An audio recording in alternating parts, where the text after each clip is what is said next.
I would like to begin by acknowledging the traditional custodians upon the land on joining this forum, the Wurundjeri people of the Kulin Nation, and I pay my respect to the elders past and present. I also want to acknowledge any Aboriginal people who are joining us for today's session. I want to briefly take this moment to thank the Communities Council on Ethnic Issues and the Mental Health Foundation of Australia, two organizations that are very close to my heart, for coming together and working in partnership to empower our communities. I also want to thank the Victorian government for providing the funding through the Priority Response to Multicultural Communities 2.0 grant.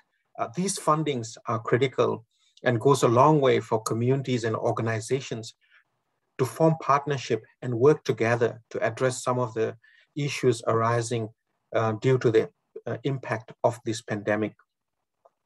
Before I pass on the mic, I also want to acknowledge and thank the team, the volunteers who are working behind the scene in bringing this forum together. Thank you very much for your dedication and effort that you have put in here. I also want to thank everyone for joining in on this forum. Mental health is a topic that has been raised multiple of times during the community consultations, and I hope that you find this forum useful. But also I hope that this will be many of those meetings that we have around mental health so that we can empower our communities. With that note, I will now invite Mr. Shui Ting, the President of the Communities Council on Ethnic Issues, to make a forward speech. Over to you, Shui Ting.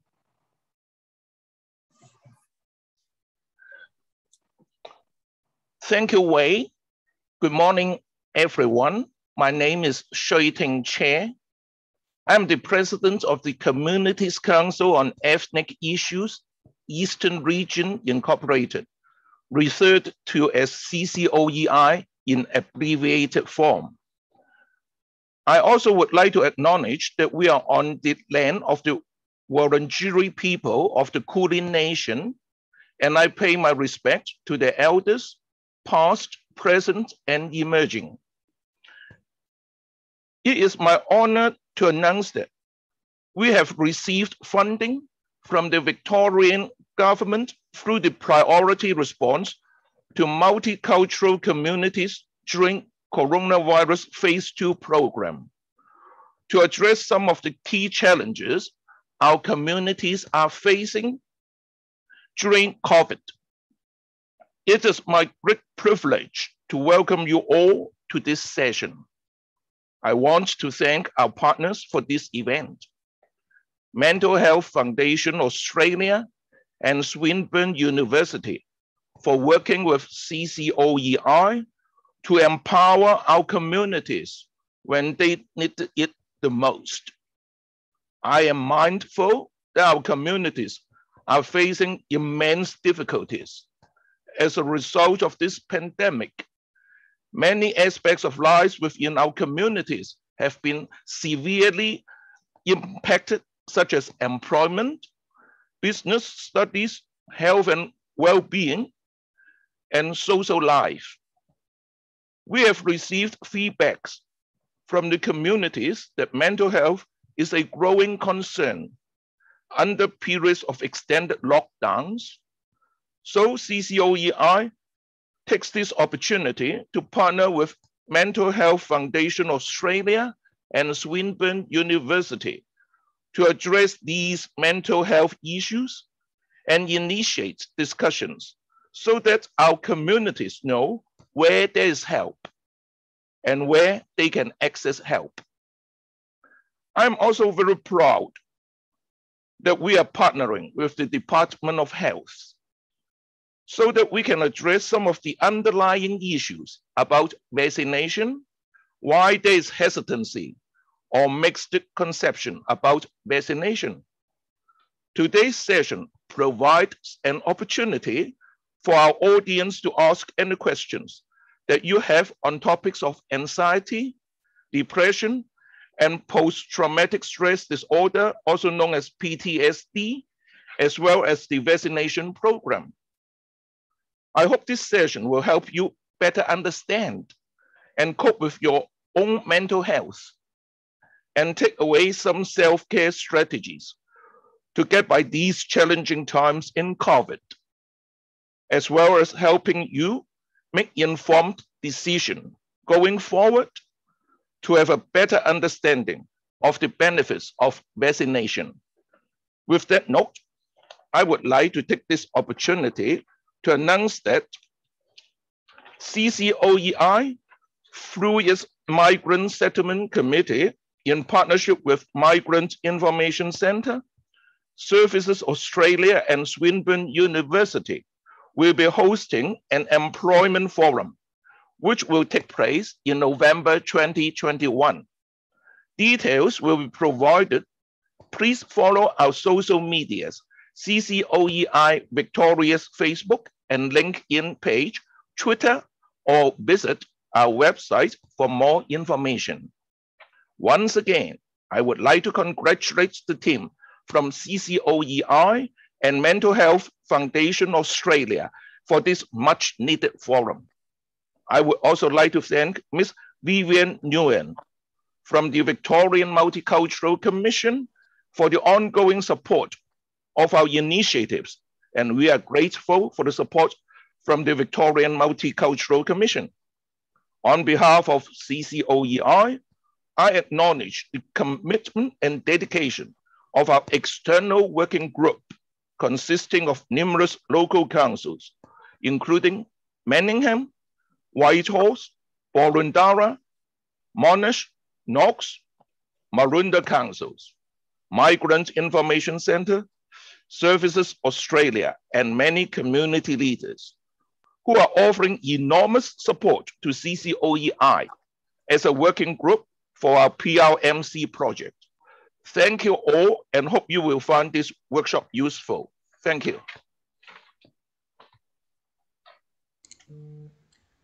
Thank you, Shui Ting, for your meaningful speech. Now I would like Thank you, Ken. Introduce Mr. Hus Mustafa from Mental Health Foundation Australia.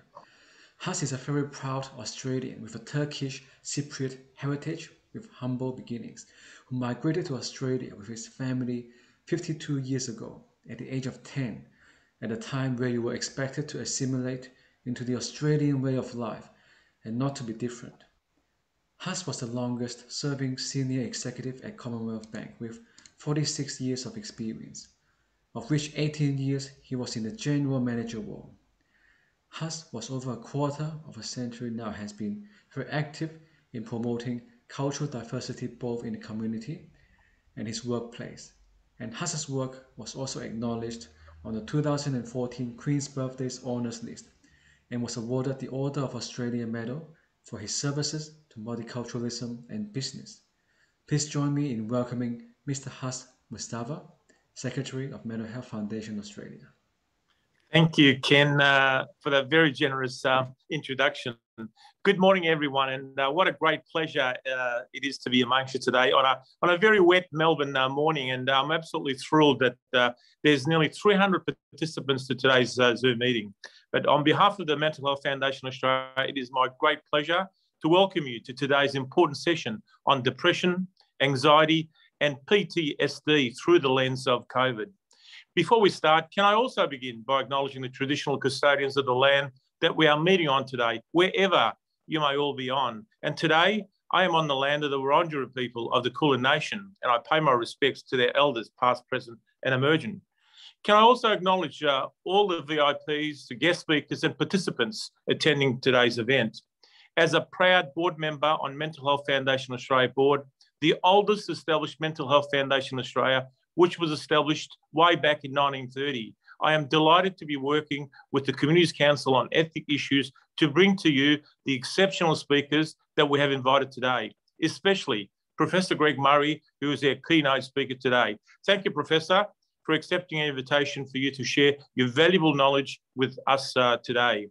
Mental Health Foundation Australia is firmly committed to improving the mental health and well-being of the community in terms of educating the community through sessions like these, supporting them through our Multicultural Mind hotline, support groups, and advocating and spreading awareness about mental health and well-being. The National Mental Health Month is one such initiative that I'm extremely proud about because of the reach it has in the community and the awareness and impact it creates. From the 1st of October to 31st of October, each day during October, there is an event speaking to various communities about mental health and raising awareness of mental illness in our community. I also encourage you all to join our Walk for Mental Health event, which is organised all across Australia in all capital cities at the same time simultaneously. This year, we have created the Mental Health Foundation Australia app, where you can download and join us from wherever you are to show your support towards communities' mental wellbeing and to stand with us in solidarity while we advocate for better mental health services. With the lives of our young people front of mind, this year, the Mental Health Foundation Australia is launching the Mental Health Appeal on the 10th of October, also being World Mental Health Day. Through this initiative, we raise funds Australia-wide for the development of an evidence-based training program specific to positive and strength-based youth mental health and suicide prevention, primarily aimed at promoting life and safety in young people. Your valuable dollars and cents will help us immensely in bringing our programs to life that will benefit many young Australians. For more information on Mental Health Appeal, please visit our website, www.mentalhealthappeal.com.au, for information on how you can support this valuable cause. I certainly look forward to your participation in the National Mental Health Month to help us spread awareness about mental wellbeing in our community. In closing, thank you everyone for joining us today, and I look forward to all the presentations and valuable panel discussions on a topic that I know is very close to all our hearts. Thank you. Thank you, Mr. Huss, and also all the meaningful work that Mental Health Foundation is doing. Now I have the honor to introduce Professor Greg Murray, our keynote presenter today on the topic of depression, anxiety, and PTSD. Professor Greg Murray is a clinical academic conducting mixed methods research into bipolar disorders, circadian rhythms, personality, and affect. He's ranked in the top 1% of researchers worldwide in each of these fields. After a first career in music, he took out his PhD from University of Melbourne in 2001 and has been a full professor at Swinburne since 2011. Professor Murray's work has had significant community impact. He wrote the Australian Psychological Society Guidelines for Treating Bipolar Disorder and is a senior author on the influential Royal Australian and New Zealand College of Psychiatrists Mood Disorder Guidelines. Professor Murray has played numerous leadership roles, including Head of Psychology at Swinburne and Chair of Hawthorn Headspace. Current positions include Director of Swinburne's Centre for Mental Health, Chair of Origin Research Review Committee, Patron of Bipolar Life, and Oceania representative on the board of International Society for Bipolar Disorders. Please join me on giving a warm welcome to Professor Greg Murray. Thanks very much, Ken. It's a great pleasure and honour to be working with the Mental Health Foundation again. This is really one of the groups that makes a real difference in the community. And obviously that's what all our work is all about. Like everyone else, I want to acknowledge the traditional custodians of the land. I'm on beautiful Bunurong country down in Elwood. And I noticed that at this time of year, the Indigenous people in Melbourne have different views on the seasons of the year than we currently do with our 4 seasons. And apparently we've just entered orchid season, which is when the orchids bloom and the silver wattle blooms, and happily koalas start to mate. So this is a very good time of year if you're a koala. My aim today is really to focus on, am I sharing my screen? There we go. Here we go.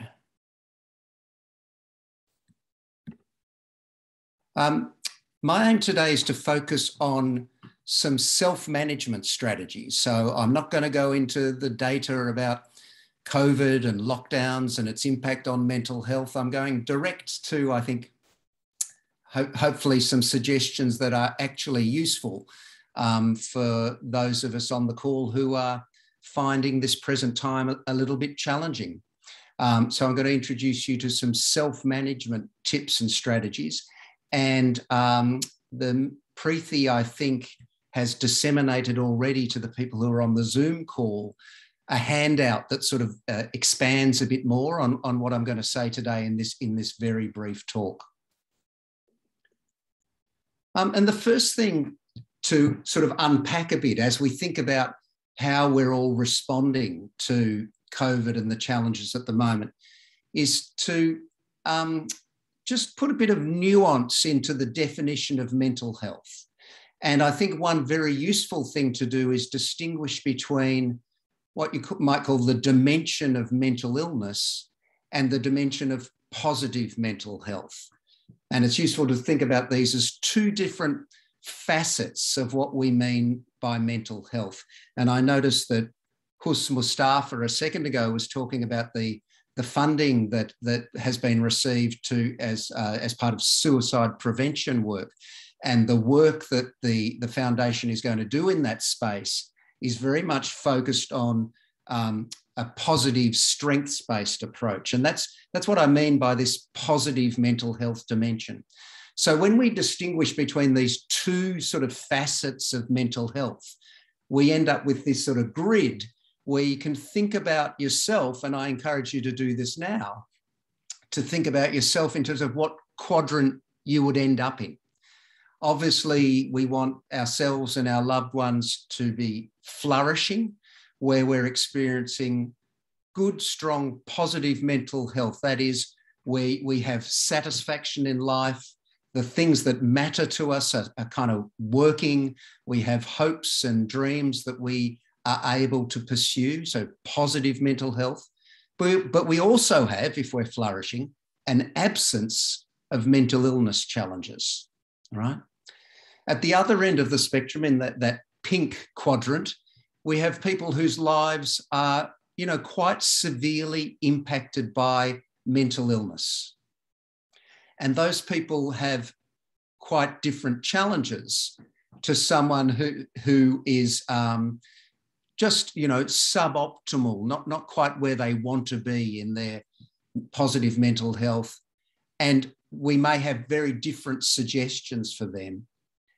And those other two quadrants, struggling and languishing, I've been talking to a lot of people about this recently.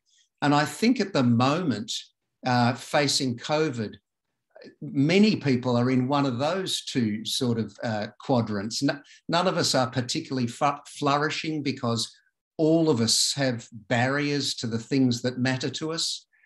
Quite a few of us continue to have ongoing problems with mental illness that may have preceded COVID and perhaps been exacerbated by COVID.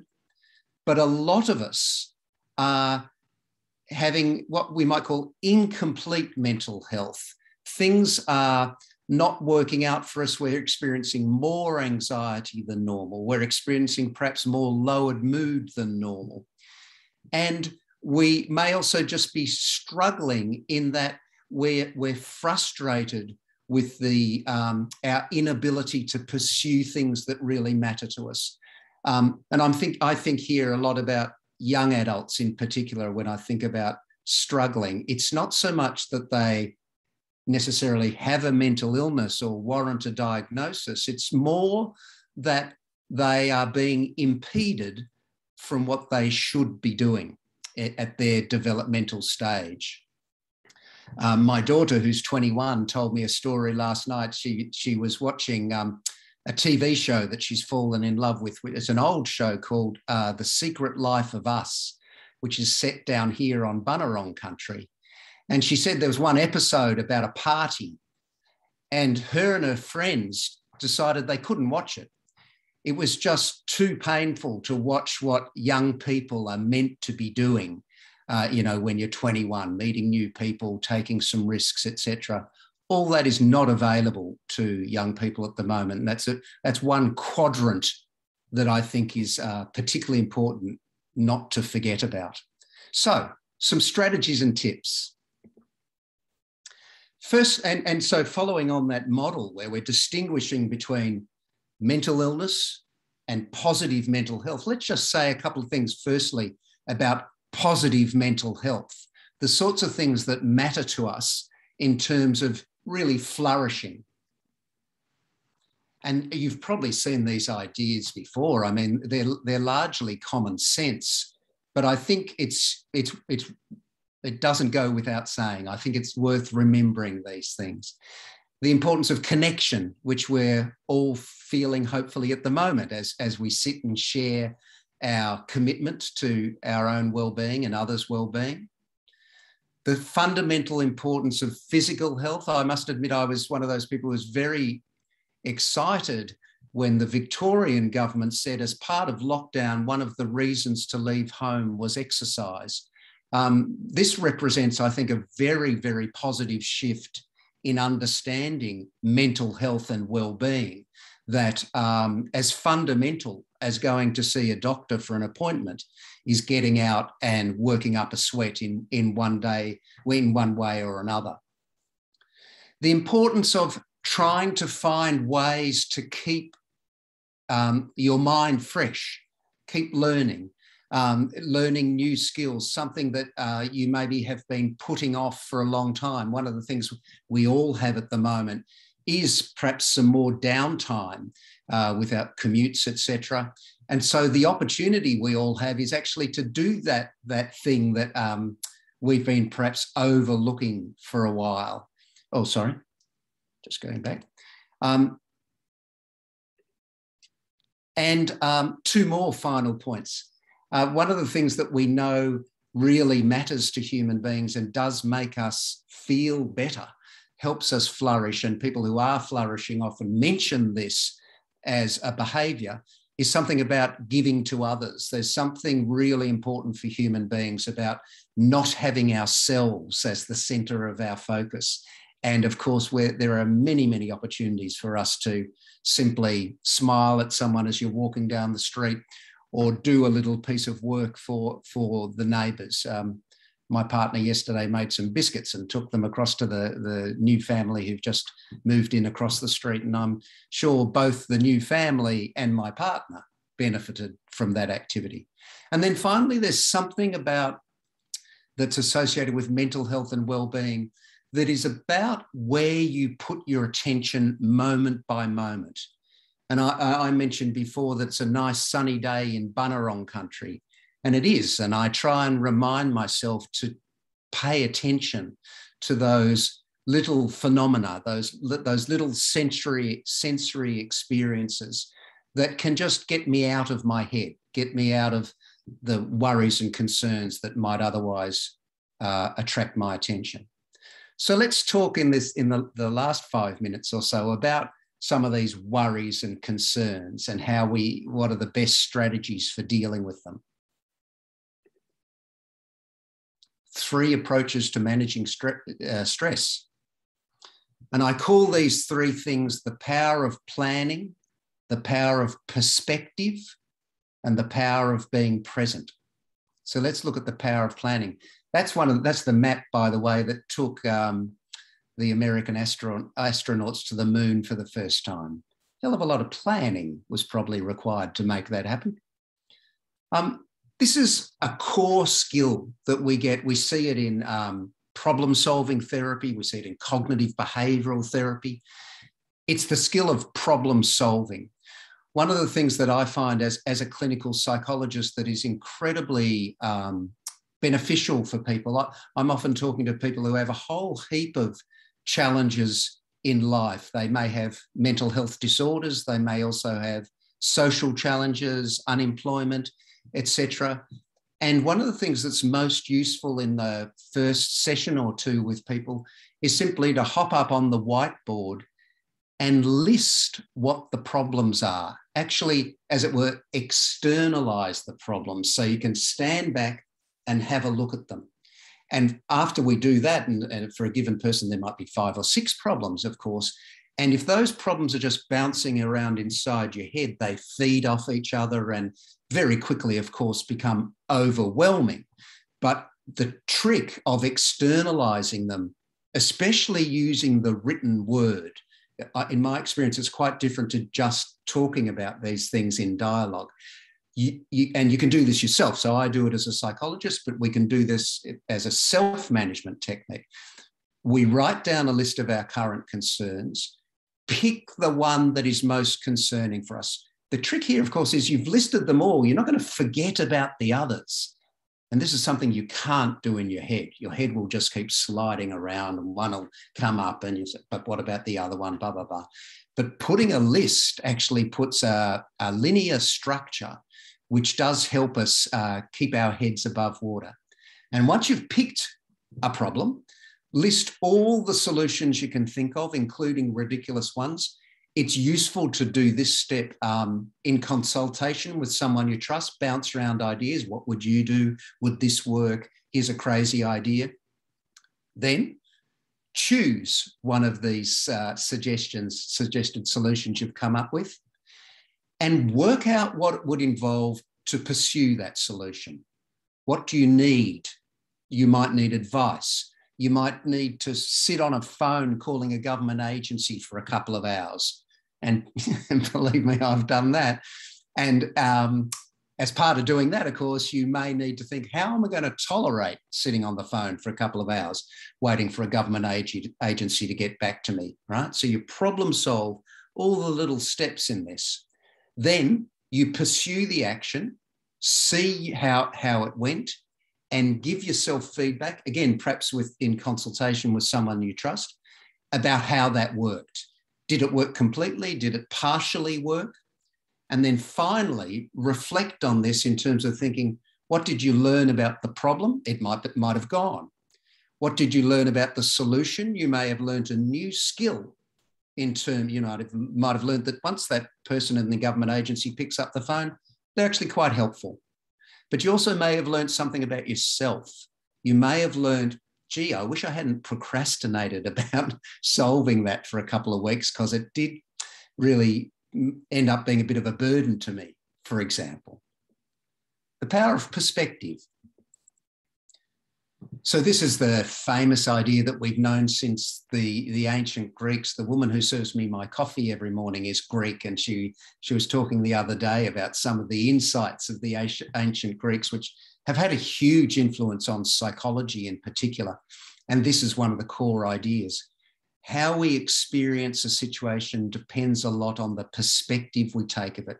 This is the core of cognitive therapy that many of you will have heard of. And 2 or 3 quick ideas about this that really help people. Watch out for the way you think about a problem. Watch out for these 3 things in particular: catastrophizing, black and white thinking, and emotional reasoning. Catastrophizing is when we start to say to ourselves, what if? What if lockdown continues into next year? What if there's a new variant of COVID that doesn't have as good response to the vaccines? Now, the problem with those questions is they're very common for us human beings. We do it a lot. We're genetically predisposed as a species to look out for trouble. But that doesn't mean we have to look out for trouble, because you can tell, can't you, that asking yourself those questions and dwelling on them, especially again inside your own mind, without checking them against anyone else, will just simply cause distress and demoralisation. It will not be useful to you. Black and white thinking is similar. We are a bit prone, us human beings, to swing between thinking things are going okay and things are really falling apart. And we, of course, are encouraged by the media at the moment, aren't we, to look at this current situation that the world is in these terms. The media, of course, has a vested interest in making us think we are living in completely unprecedented times. That's the business of the media. And the media has a particular interest in making us all feel like on a day-to-day basis or even an hourly basis, there is a new problem, potentially a disaster that needs our attention. This again is not useful for us to be spending time thinking about. And finally, another cognitive habit that we all have that is particularly problematic is to act as if how we feel about things is in fact an accurate representation of how things are. And I'm thinking, I've been talking to a few people lately about how things are going with COVID in this current lockdown that Victoria is in. And I'm reminded of how differently we thought about COVID when we were out of lockdown. The facts and the meaning and the predictions about the future were very, very different earlier this year when we weren't in lockdown and we were feeling a bit better. We are of course, on average, slightly unhappy and slightly distressed because of the barriers that we're facing at the moment as a community. Some of us, of course, much more so than others. But it is pretty remarkable when you think about how when we felt a bit differently about it, when we were outside lockdown, our perspective on the facts was also different. We were more optimistic. And then just one final thing about this, and it's that particular challenging idea of worry. Worry is something we all do, and it comes sometimes disguised as problem solving. And in fact, it's the evil twin of problem solving.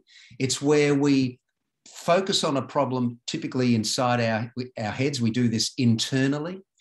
We think about the worst possible outcome, and we systematically forget about the coping resources we would bring, even if things don't work out the way we want. And so I'm just going to leave that there for you to think about. These are the symptoms of worry. And if you find yourself ruminating about a worst possible outcome and ignoring the skills and resources you would actually bring to that problem, if in fact things didn't work out the way you wanted, of course they may well work out the way you want, who knows? But even if things didn't work out the way you want, remember the resources you would bring to bear, because all of us have been through difficulties before and all of us have resources. And finally, just the last point. When we're anxious and under stress, we focus on future threats. This is part of that adapted alarm response, the fight or flight response that many of you will have heard of.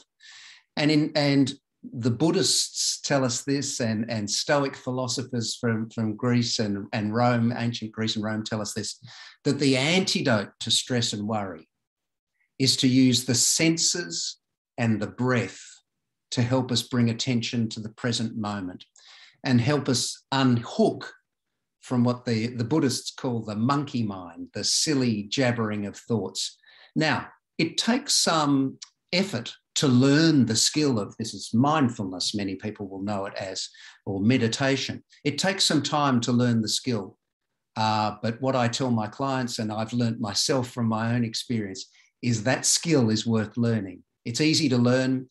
The Smiling Mind free website and app is where I refer people to now, and it works wonderfully. And I'd encourage all of you, if you don't have the skill of meditation or mindfulness, put in some work now to learn it. It will pay you back in spades.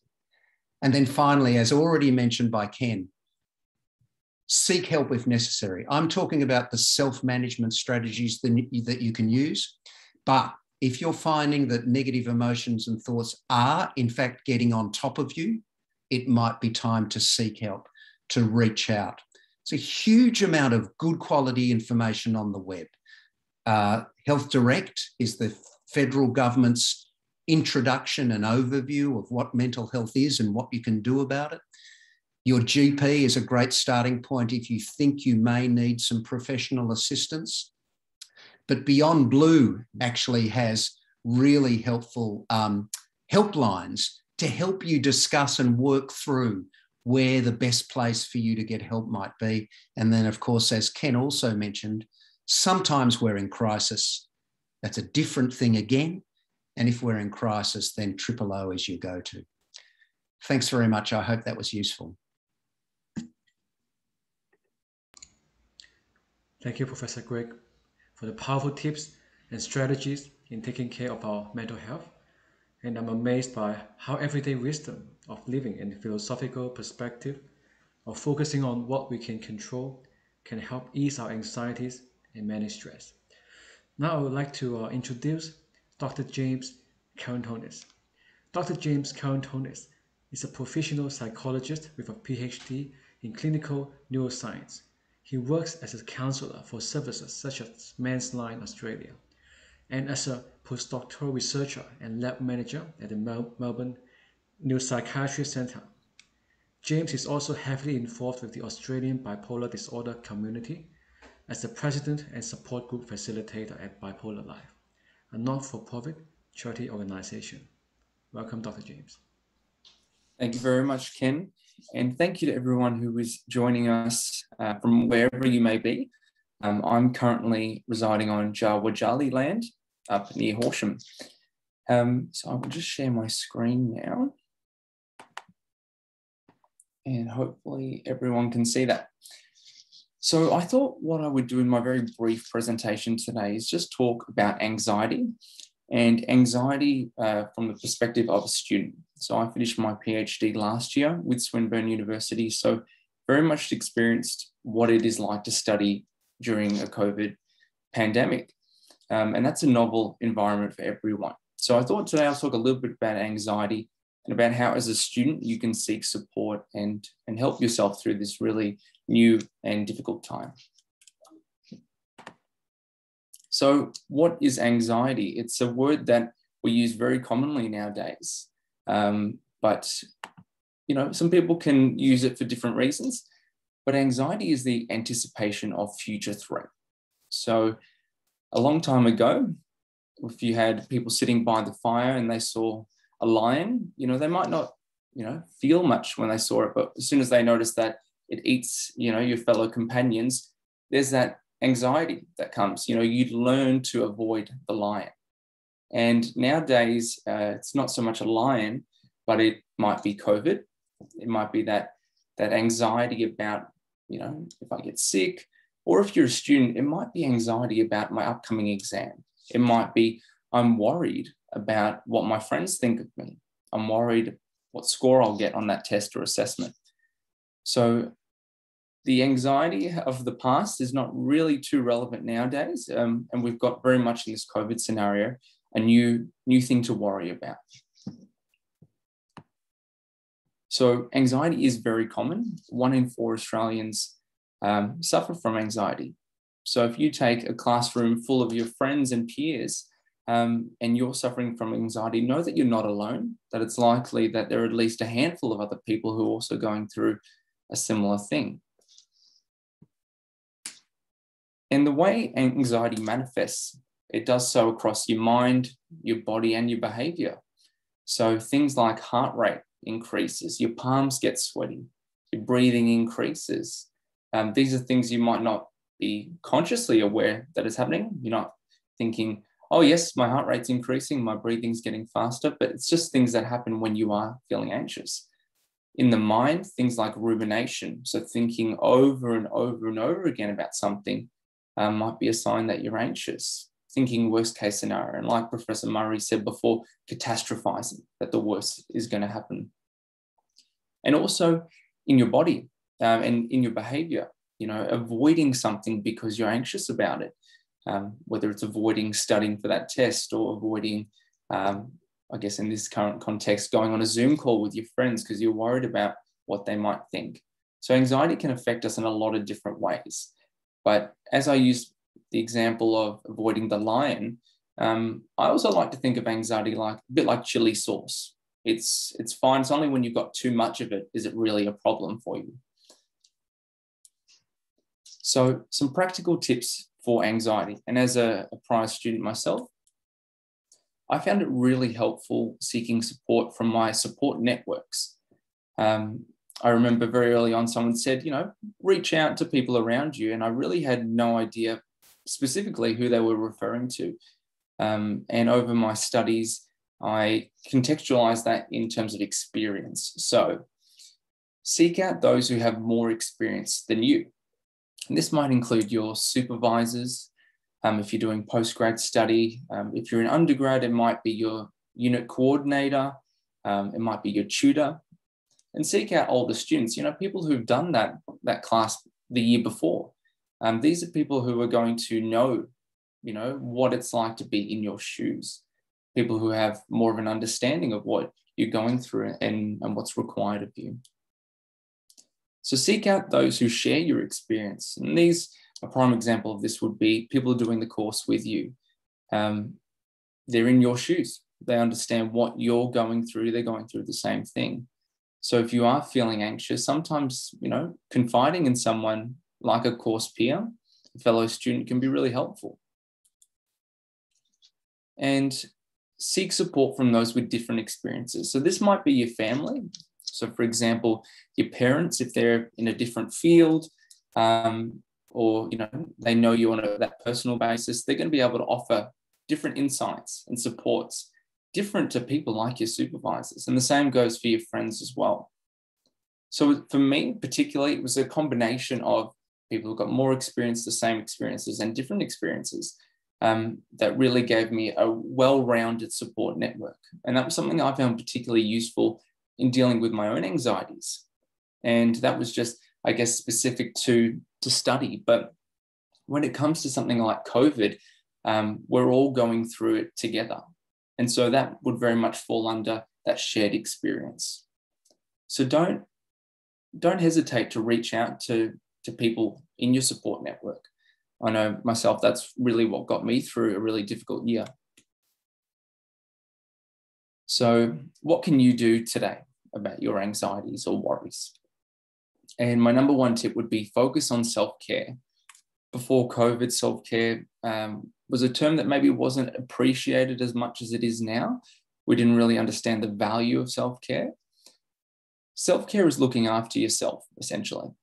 And with the basics, sleeping, eating, and exercise, they're really important fundamentals. And as Professor Murray touched on, these are things that you can work on today. So especially sleep. Sleep is one of those that can help break that cycle of anxiety. If you're worried about something, you might stay up all night thinking about it. You wake up the next day more tired. So you're more anxious, that flares up anxiety. So you get less sleep the next night, and so on and so on. So sleep, if you were going to focus on any of those three, I would focus on sleep and getting that right and making sure you're getting enough hours for you. Engage in your own well-being practices. Everyone has different things that work best for them. For myself, I've just started getting into mindfulness. So taking 20 minutes a day to sit down and use an app. I'm using the Headspace app at the moment. And that's really working well for me. But everyone has something that works for them, whether it's reading a book outside, playing a video game, playing a board game with a housemate or family member. Whatever works for you, focus on that as a well-being practice. Prioritize your own well-being. In today's current climate, sometimes saying, look, I'd love to catch up over Zoom, but I really just need some me time. That can go a long way to looking after your own mental health. Back in the day prior to COVID, it was saying, look, I'm not going to go out tonight. I'd love to, but I'm just going to stay home and take care of myself, get an early night, that sort of thing. So make sure you're always putting yourself and your well-being first. And be kind to yourself. It's not something that we do naturally, but just be compassionate. Understand that, yes, we're all going through something new, and it is tough, but focus on yourself and that sort of self-compassion, and that goes along as well. And finally, reach out for professional support when need be. So things like, for a student, university counsellors, career advisors, they would probably be that first step, in that sort of university context. Speak to your doctor about getting a mental health care plan. So they will help write up a referral, and that will get you, I think it's about 20 sessions or so subsidised by the government to get you on your way seeing a psychologist or a counsellor. Through your work, if you're working an employee assistance program, so that's typically 3 sessions, brief intervention with a counsellor. They'll speak to you about whatever's going on for you at the moment. So that's a nice free resource. and psychologists and crisis support lines. So there's a handful listed there that I would highly recommend if you are in need of support. So that was a very brief overview of anxiety, sort of in the student and COVID context. If you have any questions, please reach out, and thank you to the Mental Health Foundation and everyone involved today for having me. Thank you.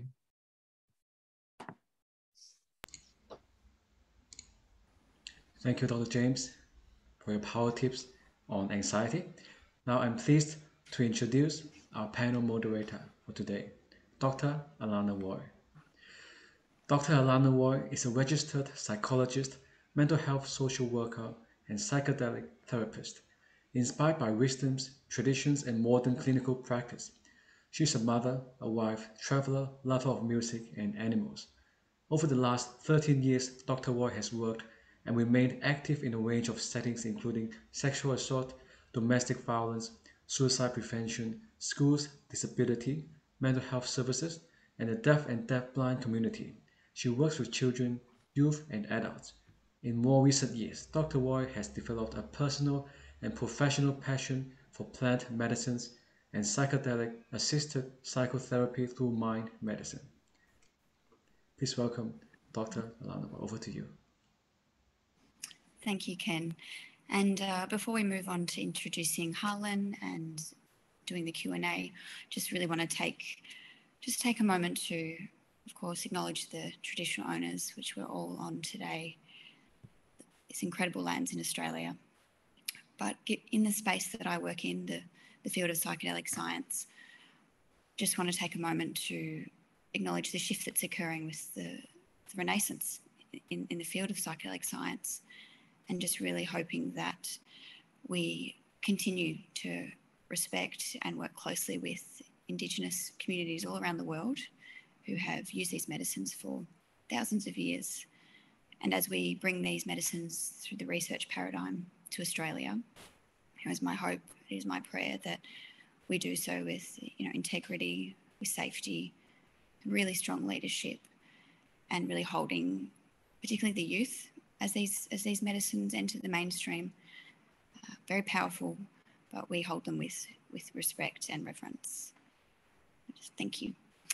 And just also wanted to acknowledge James and all that incredible work at Men's Line and Suicide Line. I spent many years, many late nights on those lines that were really pivotal in my development and my ability to work with the dark night of the soul and people going through, pretty lonely and extreme forms of isolation. So incredible work at Beyond Blue and Suicide Line, Men's Line.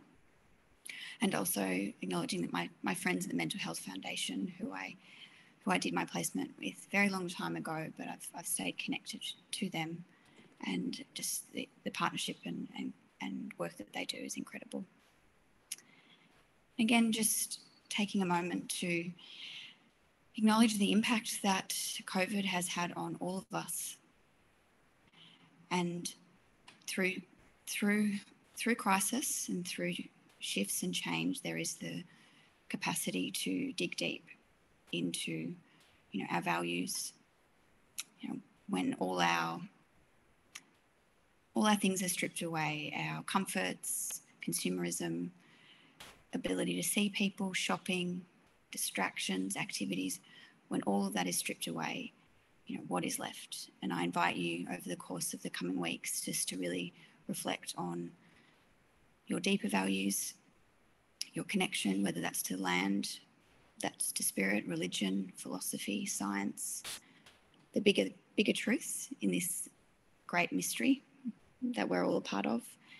And I invite you to, as what Greg mentioned, explore contemplative practices, mindfulness, meditation, stillness, anything that's going to bring you closer to home as the world does what it does and cycles through these stages of transformation. And just an extra acknowledgement to anyone that's experienced sexual trauma, family violence. COVID has been particularly triggering for these people when you've had your body compromised, your power, your safety, and then these extra levels of your freedom being compromised, it can be very, very triggering. And also if your home is not safe, I encourage you to please reach out and get support. And there's a whole community here to talk to. Before we move on to the Q&A, I'd just like to introduce Harlan. Harlan is a qualified counsellor who's been working with youth for over 5 years in a range of settings. She has experience with refugee groups, asylum seeker, trauma backgrounds, and those with family and peer issues. She has a range of practice experience working with high-risk youth and crisis callers, and worked extensively with women and children experiencing family violence in first responder organisations. Harlan's current role is working with young people 12 to 18 years in educational settings, and also students newly arrived to Australia with complex needs. So thank you for joining us here today, Harlan. Thank you for having me. And we'll open up to the panel for the Q&A. So please, I invite anyone to write a Q&A in the chat box, and we can go through these together. All right, so I'll just read out the first question. I was hoping the panel could provide some ideas for best practice when working with students and families who have disengaged from education during the lockdown period. And I might start with Harlan, given your background in youth and education settings, and Greg, you might also want to comment. Sure. So my background is working with young people, as Dr. Alana mentioned, young people aged 12 to 18 in an education setting. And during our extensive lockdowns and interrupted last 18 months, I've seen a lot of young people really disengage from education and school and find it really hard to connect online and to engage with remote learning. As I think it was Dr. James mentioned, start of remote learning, it was a bit of a novelty. It was a new experience, and it was something a bit fun for a lot of the teenagers because they could just roll over in bed and log on, and that was the end of that. And now a lot of young people are really struggling with their mental health, and that's obviously not supporting them being able to log on and engage in remote learning. Some of the things that we found most helpful when working with young people like this is really working with their family around creating a really healthy routine at home. And, you know, it's the small practice things that Dr. James and Professor Greg have mentioned, really having a healthy routine, waking up at a consistent time, making sure that young people are having something to eat, going for a walk, getting out there, getting some sunlight, and actually getting some time away from the screen.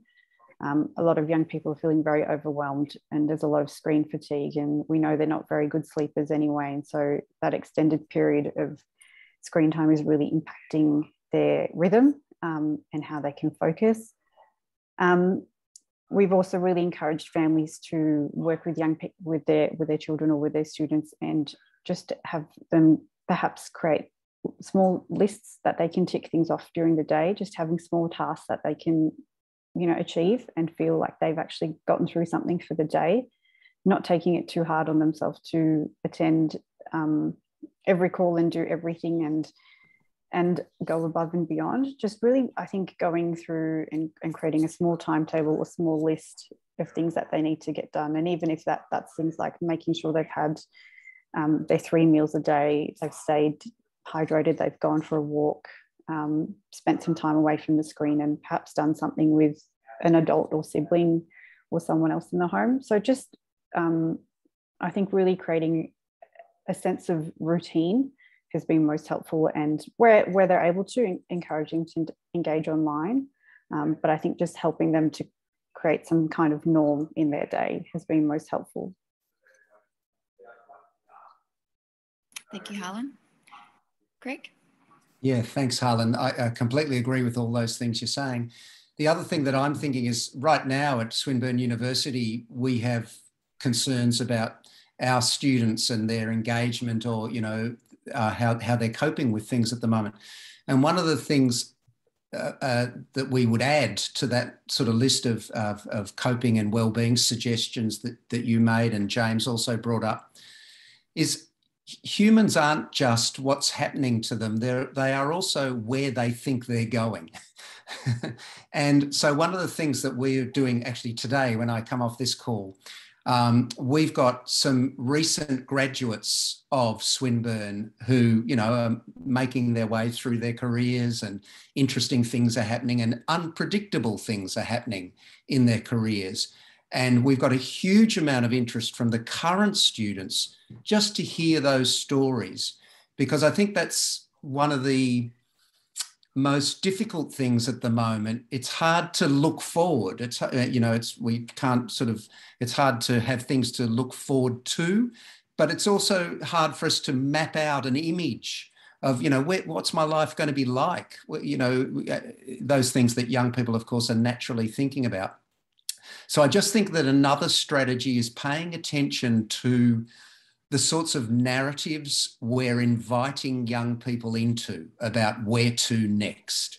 And that's why I think it is important for those of us who are more senior members of the community to really maintain an optimistic perspective that, you know, we don't know exactly what's going to happen with COVID, but on balance throughout history, things work out. And the next 5 years of your life may not be exactly the way you thought they were going to be, but that doesn't mean they're going to be terrible. And in fact, there may be gold nuggets in this uncertain situation that you would never have stumbled across if it weren't for these barriers that have been put up for you. So yeah, on top of those sort of very sensible and important coping strategies for teenagers and young adults, I do think something about productive narratives, stories about where you could possibly go are really important. Thanks, Greg. And I'll just briefly add to that. It can be really, really powerful to connect, all of us, but young people to, you know, whether it's leaders, whether it's people in sport, through pop culture, people who have displayed grit and resilience, and people they can really connect to, and potentially, you know, read their books, listen to their podcasts, and really see that the story of humanity and how grit and resilience has gotten us through, you know, so much before and will again.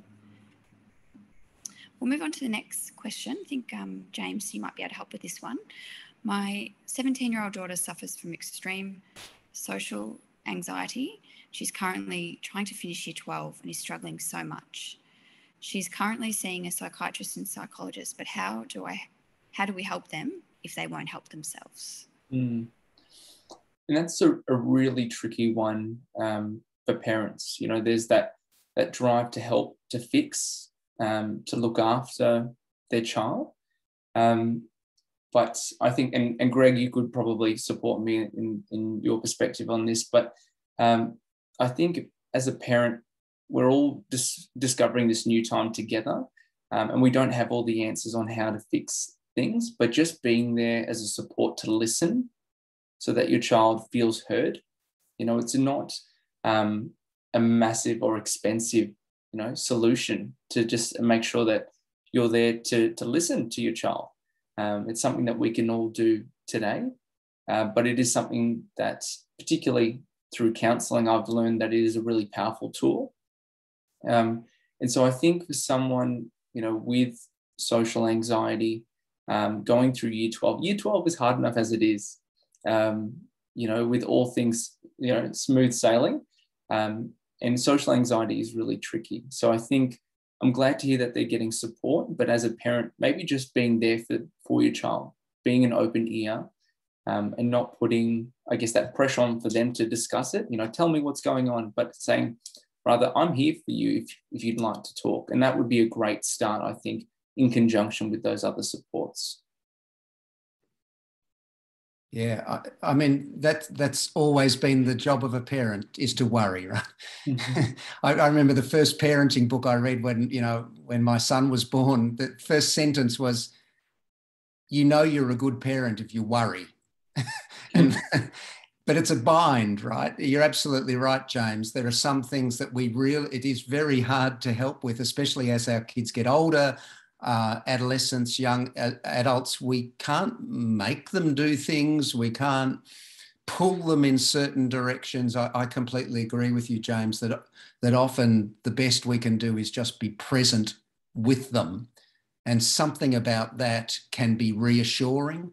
But yes, as a parent, I feel for the person who asked that question. That's the gig. Yeah. It's just difficult. And so I wonder if the person who raised that question is also making sure that they're getting the help they need, which is, of course, good modelling for their child. And that sort of, very much brings to mind that the airplane analogy, when the oxygen masks come down, you always put on yours first so that you can be there to support someone else. And as a parent, that's something that embodies self-care. Look after yourself so that you can be there to support your child. Look after your own well-being to strengthen that home environment. Thank you. I might just add in there. Just briefly add to. Oh, sorry. I was just going to say it might be helpful for the person who asked this question to join perhaps a support group or something for parents with young people going through similar situations. A lot of parents that I've worked with have found that to be quite helpful to, I guess, almost brainstorm what works and what doesn't work in that time. Great, thank you. And I was just going to add to Michelle, I think particularly with young women and social anxiety, a big core of that is lack of love for self and self-esteem.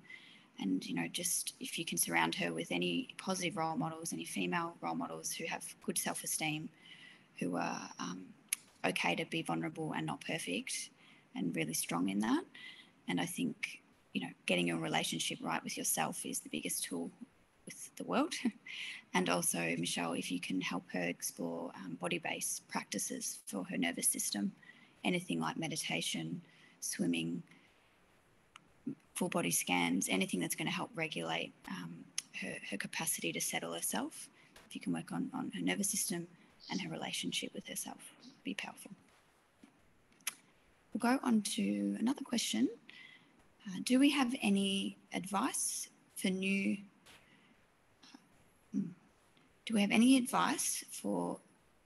elderly people in lockdown from different cultural backgrounds? I guess for living a more healthy and active life for elderly people in lockdowns. Who would like to answer that one? I'm happy to start us off. Oh, yeah. Yeah. I think for the elderly, and this may be a bit of a generalization, but I believe isolation is not a new thing for the elderly. And there's been a lot of they look after themselves if they're independent. But I think now with COVID and all that, we're all on the same page. We have maybe a better understanding of what isolation is like and what maybe living by yourself is like as well. And so those core foundations, sleeping, eating, exercises, I think something that is relevant to everyone. And if we're all on the same page and sort of valuing that, that could be a benefit to the elderly. So again, exercising when you can, as much as appropriate, maintaining your eating and your sleeping. They're all really important things that I think can be generalized and used by everyone, not just the elderly. Thanks, James. Okay, so Bill's got a really, really, nuanced question, but I think it's really important to explore. So many people who might present as anxious, depressed or angry do not define their situation as having a mental health issue, but rather a series of external problems with others and the outside world. So they already have a lot of guilt and probably sensitive to implied criticism. How do you approach them about this situation? I guess I can speak to that for a little bit, Greg, and then over to you. Yeah. So I guess just keeping in mind mental illness is how it's I guess it's relative depending on cultural context, depending on people's spiritual, religious and personal understanding. So it's really important when you're engaging with someone not to put your framework onto theirs, But to focus, a tip to kind of neutralise things can be focusing on, you know, their quality of life and their sense of connection, meaning, and just their functioning in the world. And if there's anything that can be done to support them with that. So you can put the labels aside, the diagnosis, and bring it back to, you know, are they experiencing joy? Are they healthy? Are they sleeping okay? And they're things that we can all connect to. It doesn't matter about diagnosis, and that can reduce their defence mechanisms. Yeah. Greg, you want to add to that? Yeah, thanks, Alana. That's actually great. I completely agree with what you're saying, that sometimes we get caught up in sort of pigeonholing people, that, you know, that's a legitimate response to stress, that's a mental illness. These things are very, very blurry. So I completely agree. And then the other thing I'd add, I think, to what you're saying, Alana, is that to some extent, as you know, you heard in my presentation, we play a role in our own distress. We all do. So whether I have a diagnosable mental disorder, or I'm suffering from quite severe anxiety, or I'm just not flourishing, it is the case that human beings play a role in their own experience. So it's not as if there's a binary thing that some experience is due to the person and some experience is due to the environment. That's just not really how it is, I don't think. So you can invite people carefully, but Bill, I think you raise a great question. It's not obvious how to do this most effectively, but you can invite people to reflect on their role in their own experience. And, you know, what we teach psychologists and counsellors is, if you want to invite someone to think about their role in their own experiences and distress, step one is not to judge them. Step one is to listen to their experience and validate their experience in their own terms, completely and authentically validate their experience in their own terms. And once you've got that and empathized with that and been really clear that, you know, that you do empathize and you can understand how challenging that is, then you may have created a space where you can start to talk to them about their own role in that, the extent to which the way they're thinking may be contributing, the way they're acting may be contributing, the way past habits they've developed may be contributing. You can win that platform if you firstly listen to them on their own terms, which I don't think is inauthentic. In my world, that's exactly what is really going on. That's the world that they've constructed for themselves. Not just constructed, it's an interaction between the real world and their subjective experience. That's what people do. So first I listen to that, and then I might have the right to ask some questions or make some suggestions about things they could do differently that might change things. And what I took from that, Greg, is listen and be as non-judgmental as you can. I wish I was as succinct as you are, James. Well, then this panelist will be over in, you know, no time.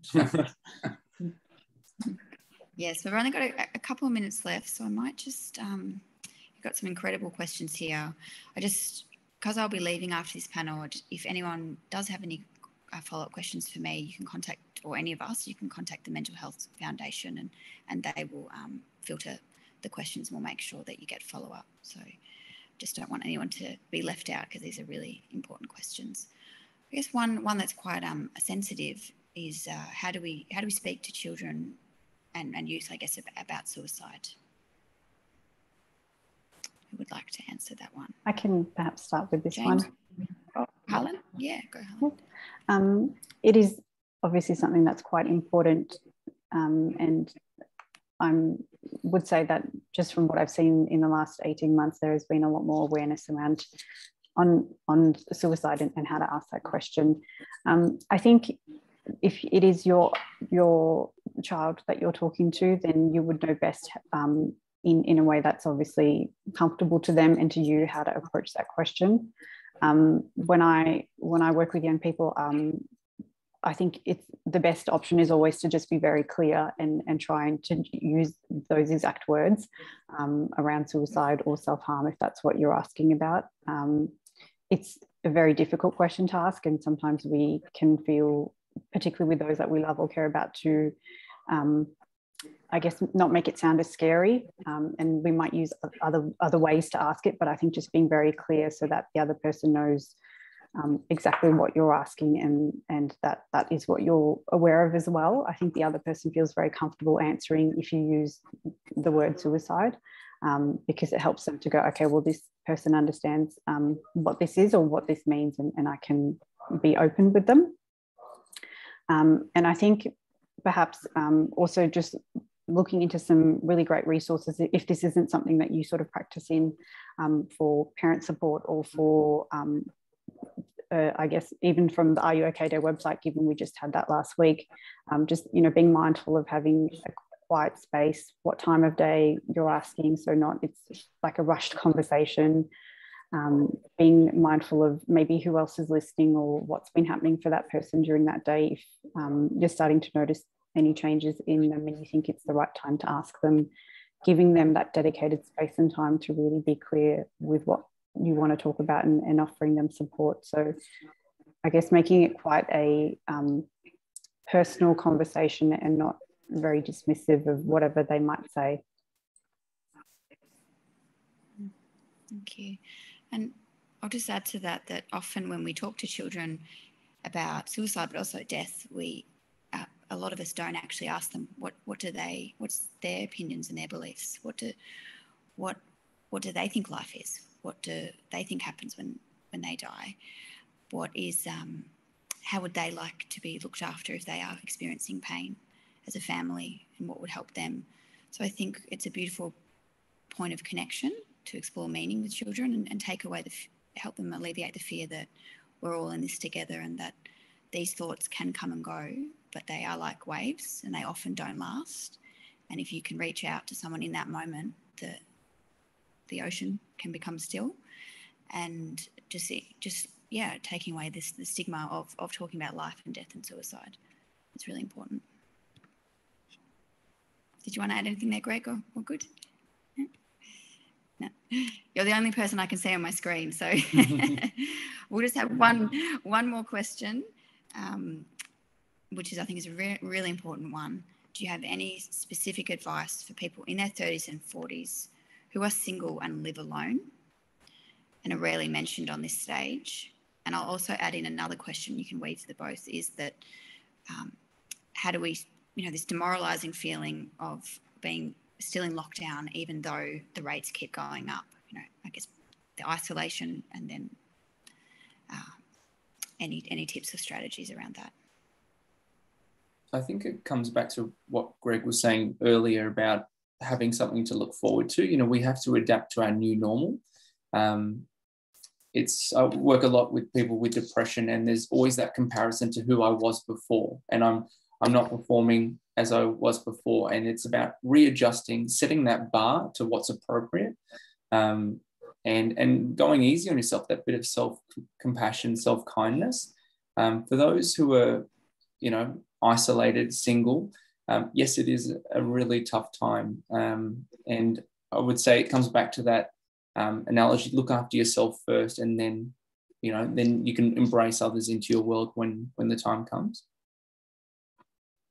Yeah, great point. And I'd just add just a little reminder. Yes, I completely agree. We're all experiencing it. It's frustrating. We can feel angry at people who aren't following the government's instructions, that they're making it worse for us. There's a whole lot of polarization going on in the media. So there's a lot of negatives to focus on. There's no doubt about that. But I just take you back to that idea that to some extent, we can choose what we focus on. To some extent. I'm not saying it's easy, but I'm sure all of us, 30-year-olds living alone, all of us have activities and interests and hopes and interests, passions that actually are not impacted by COVID. For example, I've read more books in the last 18 months than I did on average over the previous 10 years. I can now play a decent samba on my drum kit at 110 beats per minute. something that I've wanted to do for about 50 years. And that's because I'm working from home and at lunchtime I practice. I'm not minimizing the reality of the challenges many people are facing. And I know it's easier for some people than others. Some people have more degrees of freedom than others do to make choices. But I have to remind us that to some extent we all have choices, even under the most demanding and oppressive of situations. Those choices might include reaching out for professional help for some people, but there are things we can do to improve our situation, focusing on quality of life. I think Alana mentioned that before. That's just a little thought to leave you with. And I'll just finish up with one comment to whoever asked that question. I've been working with some men and women who are single in therapy, and it's an incredible time to reflect and take stock of any work that you need to do on yourself, so that when the world does open up, that you are ready and you've got an upgrade in skills, you've worked on conflict in relationships that has been unresolved, so you can use this time for personal growth and development and be more ready when the time comes. Thank you. I just want to say thank you to the panelists. It was great to connect with you today. Never enough time.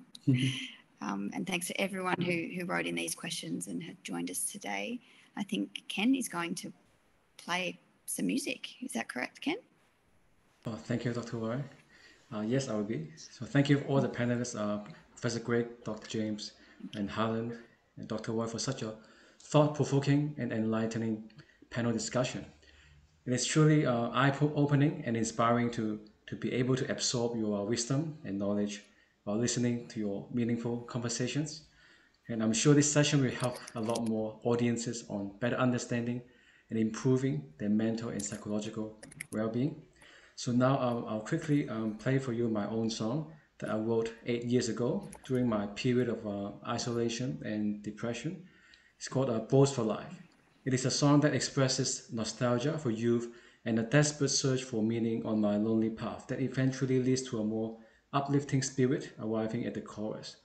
Through this song, I was able to lift myself out of depression and found some joy and gratitude in a few close, true brothers in my life, as I came to realize that quality is much better than quantity. So I hope you enjoy.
Thank you, everyone.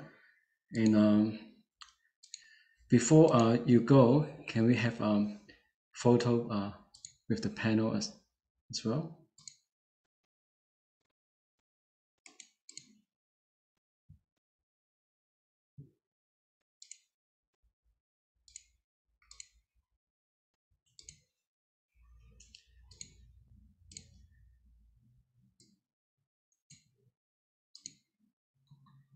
Thank you. Okay. Now I'd like to thank you and welcome the Department of Health representative, Mohammed and Pasu. Thank you so much for joining. And now we pass over to you. The Department of Health is going to provide a presentation on COVID vaccination and COVID safe behavior. Over to you. Thank you, Mohammed. Thanks a lot. Thank you very much for inviting us. And I'd like to begin by acknowledging the traditional owners of the land we meet on and pay my respects to the elders, both past, present, and emerging.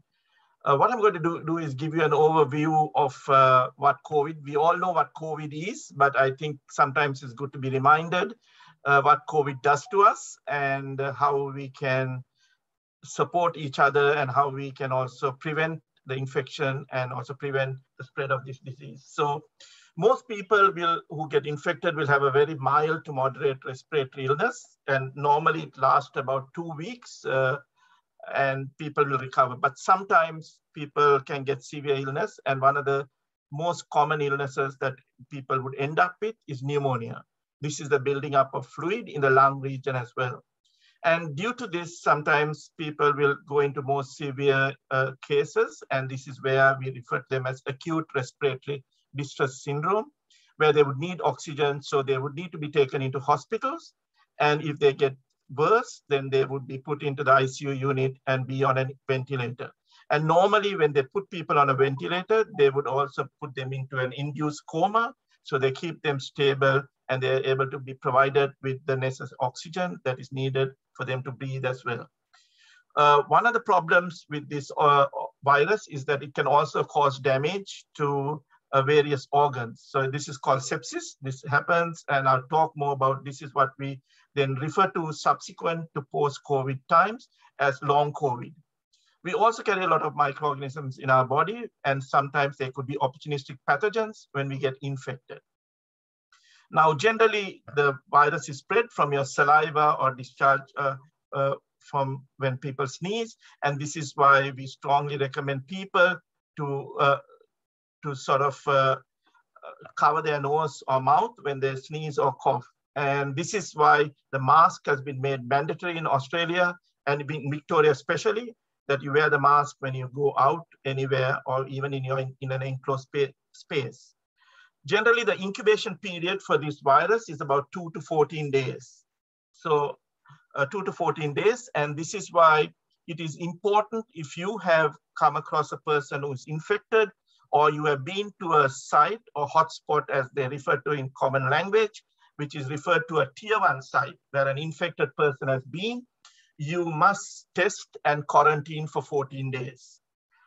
Because the virus can take up to 14 days to manifest itself and you see the symptoms. So during this period, when people do not show symptoms, they are still infectious. And this is what we are seeing in the community. This is why we have large numbers these days, because there are lots of people out in the community who should be quarantining as well, but aren't, and they are also thereby spreading the disease to other people.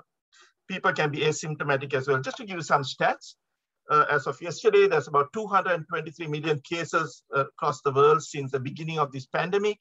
We have lost about 4.6 million people have died due to this pandemic as well. In Australia, we have not had that bad case numbers, but we are starting to build over the last few months. We have had 71,900 odd cases. Today, as of yesterday, we have about 17,610 cases right across Australia. And we have about 1,084 deaths that have occurred right in Australia as well. Now, as I was mentioning, one of the key problems that people have is called post-COVID syndrome or long COVID. This can attack the virus can attack the body organs such as the lungs, the heart, the nervous system, kidneys, liver, and other organs. In such patients, you won't find the virus anymore. And if you test these patients subsequent to post-COVID period, they will show negative for the virus, but they'll be severely debilitated as well. So some of the complications that we see, and especially we see this after people who have been hospitalized in the ICU. So we see people having cardiovascular problems, inflammation of the heart muscles. They have respiratory problems, and people still find it difficult to breathe, especially in young people. Even when they start to do exercises, they'll find they're short of breath and all that. And we also sometimes see in some people the rash, so dermatological aspects as well. And they can also have neurological aspects as well, like the loss of taste and smell. And especially in people who have been in the ICU units and come out after recovery, sometimes they show depression, anxiety, and changes in the mood. So these are some of the post-COVID problems that people are starting to face. And they say roughly it's about 25% of the population who have got COVID will show these symptoms. Now, when we talk about COVID and vaccines alone is not the answer. In order to prevent infection and also to prevent the spread of infection, it is a holistic approach that we take, and we refer to this as COVID-safe behavior. So I've spoken about the mask. Another thing is making sure you wash your hands thoroughly. It is said every 3 minutes, we touch our nose or eyes. And so when we touch surfaces where people have been, who might have been infected, you could inadvertently pick the virus up in your hands and then transmit it yourself. So it's very important that you wash your hands or have hand sanitizers to do that. The other aspect is to QR code. QR code is important. It is, some people might find it really cumbersome, but this is important because this is how people in the health department, especially our contact tracers, are able to trace and support people. If you have been to a tier 1 site and you have QR coded, you will immediately, maybe in a day or two, get a message saying you have been to a hotspot, you have been to a tier 1 site, you are considered to be a primary close contact, you need to test and quarantine for 14 days. So this is important to understand that we need to QR code because we are not only helping ourselves, but we're also helping the community and the health system to be able to contain the disease from spreading. Now, if you've been to a tier 2 site where a person who's been to a tier 1 site, but then gone to a tier 2 to another place, that is referred to as a tier 2 site. Those people will test and quarantine until they get their results. So it is important to understand that some of the symptoms shown by COVID is very similar to some symptoms. It's the flu, or even today we are also in the hay fever season. So sometimes a sore throat, a cough, a runny nose, shortness of breath. These are some of the common symptoms. With the flu, you can also have fever, chills as well as with COVID. And COVID also has the loss of smell or taste that could be seen. So if you have any of these symptoms, what we advise is that you get tested. The testing is free. It's free for every single person on Australian soil. So it's not, you don't have to pay for it. You get tested and you quarantine until your results come, or if you're a primary close contact, you then stay the 14-day period. The government is offering some financial aid for people who might be casual workers and who might lose out on the income, that if you were testing and quarantining just until your results came, you can claim $450. You can apply, there's a hardship program that is there in the Centrelink. You can apply, and if you qualify, you'll be given that $450. If you are quarantining for the 14 days, there's also support available. $1,500 is offered to those people. Again, you need to justify and show proof that you have had a loss of income and you're not unable to work during those 14 days since you're quarantining as well. Now, the Australian government made a decision that the vaccination and testing is free to every single person on Australian soil. Be you a citizen, a resident, a visitor, an international student, or even a refugee. You don't have to pay for the testing or for the vaccination. Now, as of yesterday, we had over 22.7 million doses administered. both Pfizer and AstraZeneca. In Victoria, we have surpassed the 5.8 million doses, and very soon I think we'll be beyond the 6 million doses as well. Now, just to give you some stats, worldwide, 53%, in Australia, 53% of the population has had at least one dose, and only about 32% of the population has had a double dose as well. So worldwide, about 5.6 billion doses have been administered.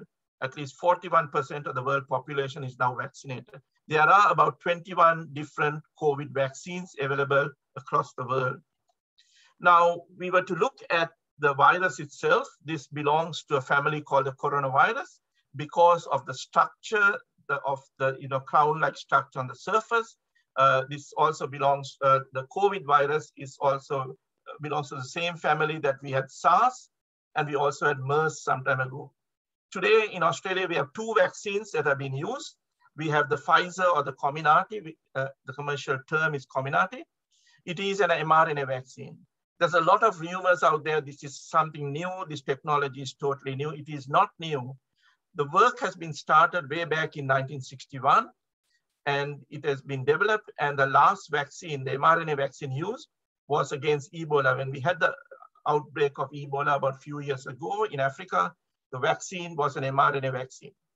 We then have also the traditional vaccine, which is now referred to as Vaxzevrica. Most of you would have known it as AstraZeneca. Today, the term that is used is Vaxzevrica. That's the international term that has been applied.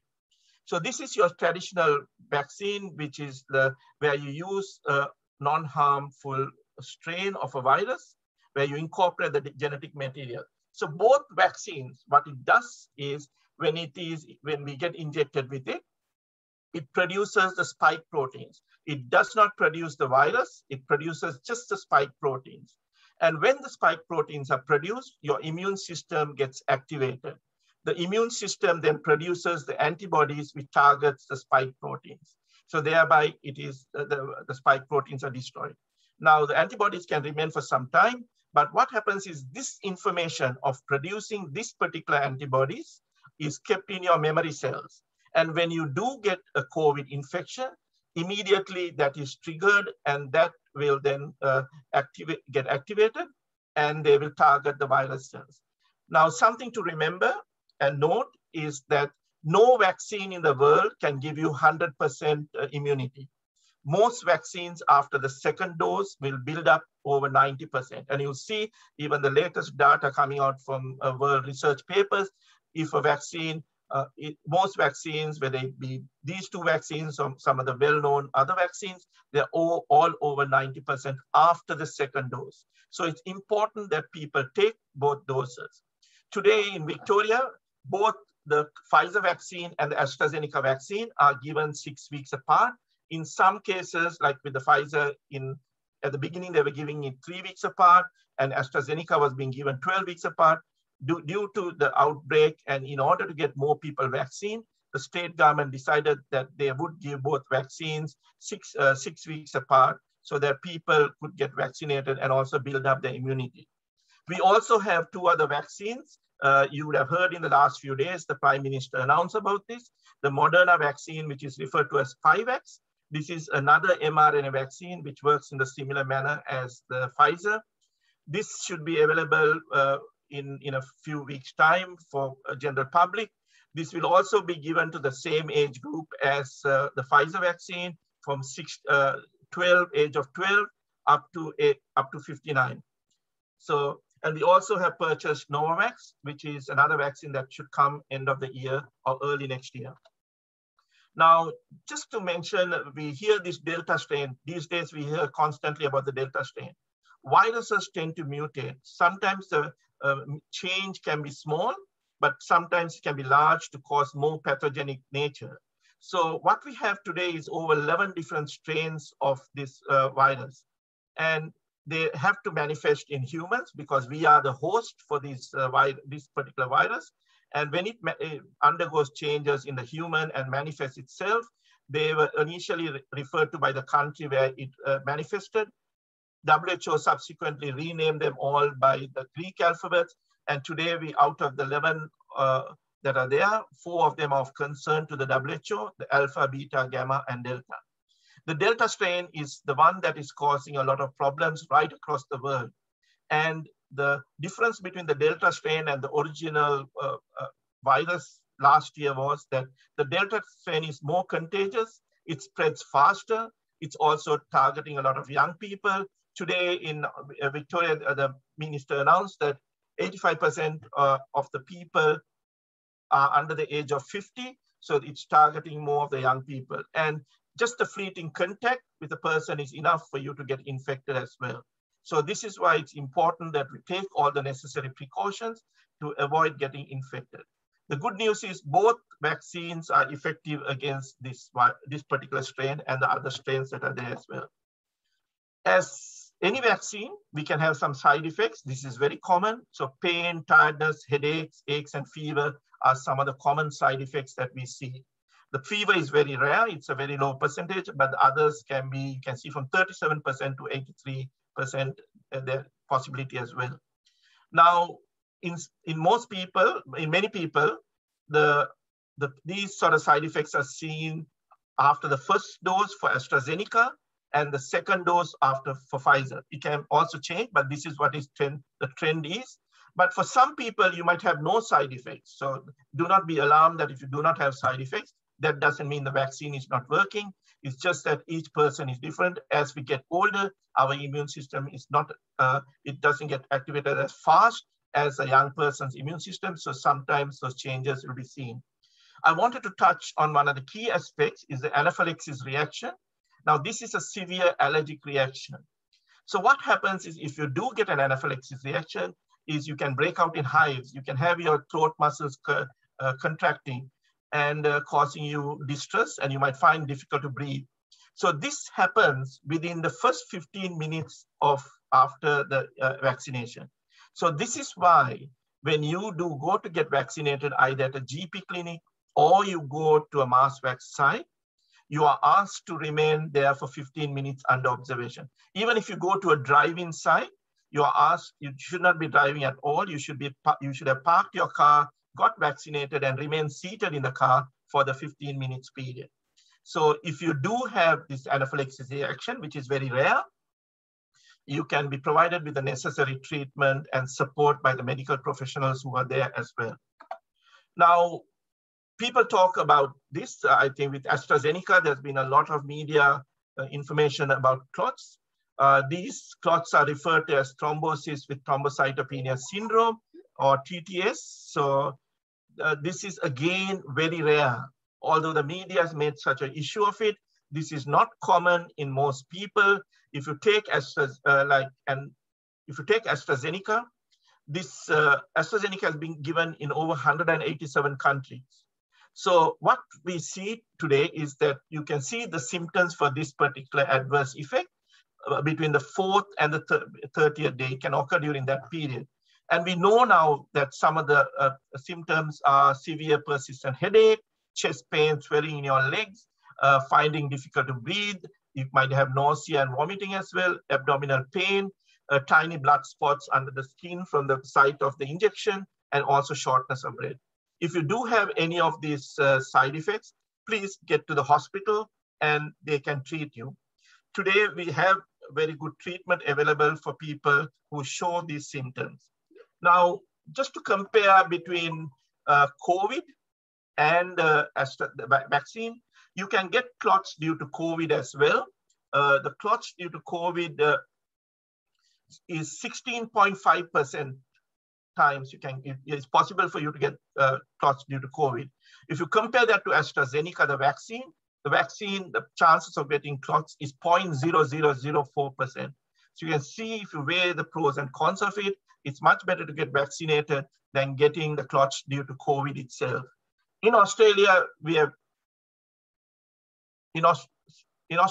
given over 10.2 million doses have been given. We have had about 80 odd cases of TTS because of the treatment, and now we know how to sort of identify this. We have been able to treat most of these people. We have only lost 8 people. Sadly, we lost 8 people. There were 6 women and 2 men who have died in the during this period since the vaccination started way back in February. Now, with Pfizer, there's sometimes a possibility that somebody might develop myocarditis or pericarditis. So myocarditis is the inflammation of the heart muscles, and pericarditis is the inflammation of the thin sac that surrounds the heart. Now, again, this is very rare. This is generally seen, it has been seen in Israel, in UK, and also in USA. This has been seen in young men below the age of 25, people who have got it. So these symptoms are seen in 1 to 5, the first 5 days. It can be chest pain, pressure or discomfort, shortness of breath, irregular heartbeats, pain with breathing, and fainting as well. Again, seek immediate medical attention. Do not allow it to continue. If you have had the vaccination, you have these symptoms, please go to the hospital and they will be able to help you. There's so far no one has died due to this side effect. So we have been able to treat everyone who have got the side effects by some chance. Now, another aspect was pregnancy and vaccination. Pregnant women can routinely be offered Pfizer at any stage of their pregnancy. There's a false statement out there and a rumor that women and men who take this vaccine become sterile or infertile. It is false. There's no scientific evidence to show any proof or medical evidence to show that this is occurring. So women who are trying to become pregnant do not need to delay the vaccination or avoid becoming pregnant after vaccination. It has been found that pregnant women, if they do get COVID, it can be severe, so severe that they could end up in the ICU as well as needing to be on the incubator, and they could also have a stillbirth. They could, and even if the baby is born, the baby would need to be sometimes, if the baby gets infected through the mother, they could need to be in the ICU as well. So getting vaccinated is important. This will not only safeguard the mother, but also safeguard the fetus and the baby as well. So it has also been shown scientifically that the vaccine provides indirect protection to the babies by transferring antibodies to the placenta for pregnant women or breast milk through breastfeeding women as well. As we know, the vaccine is now available for every person over the age of 16 and above are being offered the vaccine. Now we also from today have started vaccinating children 12 and above. So children 12 to 15 are only, 12 to 18 are only given Pfizer vaccine. They are not given AstraZeneca. People over 18 to 59 have the choice of either getting Pfizer or taking AstraZeneca. If you do plan to take AstraZeneca, you would need to sign a consent form. You talk to your doctors and you discuss and make an informed decision. Anyone over 60 is given the AstraZeneca vaccine unless they've had an adverse effect to the first dose or they have certain medical conditions, which is on the website.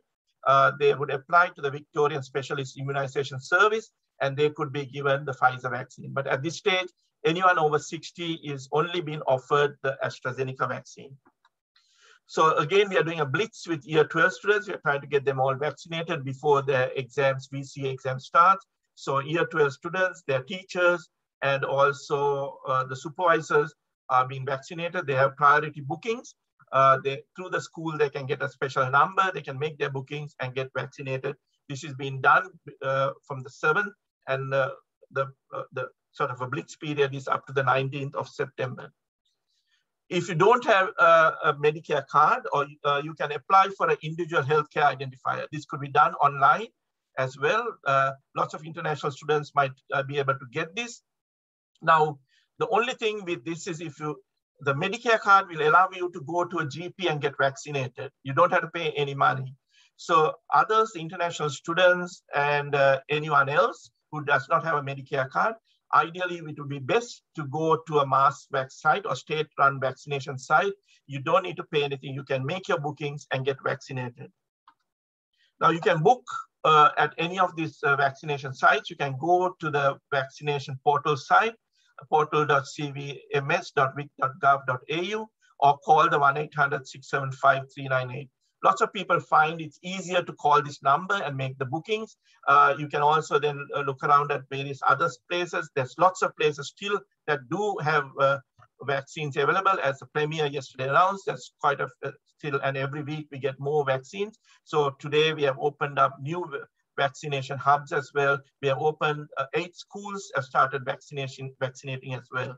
So please contact or make your bookings, or if you have your Medicare card, it'd be ideal to go to your GPs and also make your bookings. When the Moderna vaccine comes, also the pharmacists would be able to book. You know, you heard the Prime Minister also announce that at the pharmacies, you can have your family vaccinating at the same time as well. People who are unable to leave home due to various reasons, they might have a disability that prevents them from leaving home and traveling outside. You can, through the disability liaison officers, there's a form and there's a link as well provided. You can contact them and you can organize for them to come and give you a vaccination at home. Now, we always ask ourselves, what's the advantage of getting vaccinated? COVID vaccines are effective. They prevent you from spreading the disease. That's the most one, prevent you from spreading a full-blown disease. It also keeps you getting seriously ill. You would need to be hospitalized or in ICU. Today, we find that over nearly 70% of the people who are in hospital at the moment, even in Victoria, are unvaccinated people. There's not a single person who's fully vaccinated in hospital. So you can see how effective the vaccination process is. Also, it has been shown scientifically that after 2 doses, it also prevents the long COVID syndrome. COVID vaccines cannot make you sick. As I mentioned, there's no virus present. It's some aspects, the genetic material that is present to create the spike proteins. Scientific evidence has also shown that the virus is prevented from mutating in people who are vaccinated. Now, something to remember, the vaccine, the first dose of the vaccine will take 2 to 3 weeks for you to build up immunity. Your immune system doesn't occur immediately after vaccination. So this is why we are encouraging people to go and get vaccinated. Don't wait until you have an outbreak in your neighborhood or outbreak in your neighbor has got or your family members have got. If you're already infected, the vaccine will not work. The vaccine is not a treatment. It's a preventative measure. It's not going to cause your virus, your infection to get worse or better. If you have had COVID, we recommend you to wait for about 6 months before you get vaccinated. Because when you do recover from COVID, the reason you recover from COVID is your immune system works, subsequently produces the antibodies, it targets, and then you recover after about 11 to 12 days after infection. That is in general, people. Sometimes it can take up to 4 weeks or 8 weeks or even for more time in some people as well. So the reason we ask you to get vaccinated is this particular antibodies you have might only target the virus that you got. Whereas when you get vaccinated, which targets all the various strains that we have been speaking about, the 11 different strains. So the best is to get vaccinated after 5 to 6 months. If you get vaccinated earlier, that is fine, but the best advice we can offer you is take it after 5 to 6 months. So another thing to be aware of, if you have made an appointment to get vaccinated, if you're feeling unwell, if you have fever, cough, runny nose, because you might have made the booking and you never know what could have occurred since then.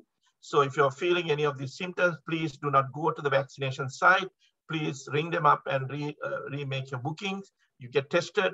If you're waiting for COVID results, you don't go to the vaccination site. If you're tested positive or you're in isolation, you're referred to as a primary close contact. You must finish your 14 days of isolation before you can apply and get vaccinated. If you are totally fit, you have no problems, you have no symptoms, you don't need to get tested before going for vaccination. You can make your booking and happily go and get vaccinated as well. So again, to end, over 5.7 billion doses have been given. The vaccines are safe. There's very rare issues, as I mentioned. Please talk to your GPs if you have any underlying medical conditions, because they know your conditions best. That when you go to get vaccinated, they might not know what you have. So talk to your GPs, make the informed decision, and then get your vaccination. Please look for authentic websites for information. Google is not the ideal place. You must find authentic, like go to the Department of Health in Victoria or the federal government or the WHO site or CDC to get proper information as well. these are some of the links. We'll share this with you. And thank you very much. The Premier said we will want 1 million people vaccinated in 5 weeks. We are on the track. We are somewhere around 90% as of yesterday. So we should be getting our 1 million doses done very soon.